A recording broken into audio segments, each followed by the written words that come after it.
Praise the lord. Today Bible reading కీర్తనలు 33వ అధ్యాయం 12 నుండి 22 చరణముల వరకు. యెహోవా తమకు దేవుడుగా గల జనులు ధన్యులు, ఆయన తనకు స్వాస్థ్యముగా ఏర్పరచుకొను జనులు ధన్యులు. యెహోవా ఆకాశములో నుండి కనిపెట్టుచున్నాడు, ఆయన నరులందరినీ దృష్టించుచున్నాడు. తానున్న నివాస స్థలములో నుండి భూలోక నివాసులందరి వైపు ఆయన చూచుచున్నాడు. ఆయన వారందరి హృదయములను ఏకరీతిగా నిర్మించినవాడు, వారి క్రియలన్నీ విచారించువాడు, వారిని దర్శించువాడు. ఏ రాజును సేనాబలము చేత రక్షింపబడడు, ఏ వీరుడును అధిక బలము చేత తప్పించుకొనడు.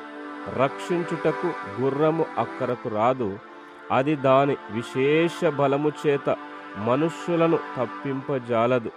వారి ప్రాణమును మరణము నుండి తప్పించుటకును, కరువులో వారిని సజీవులనుగా కాపాడుటకును యెహోవా దృష్టి ఆయన యందు భయభక్తులు గలవారి మీదను, ఆయన కృప కొరకు కనిపెట్టు వారి మీదను నిలుచుచున్నది.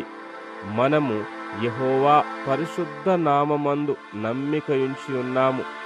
ఆయనను బట్టి మన హృదయము సంతోషించుచున్నది. మన ప్రాణము యెహోవా కొరకు కనిపెట్టుకొనుచున్నది. ఆయనే మనకు సహాయమును మనకు కేడమునయ్యున్నాడు. యెహోవా, మేము నీ కొరకు కనిపెట్టుచున్నాము, నీ కృప మా మీద నుండునుగాక. ఆమేన్. God bless you.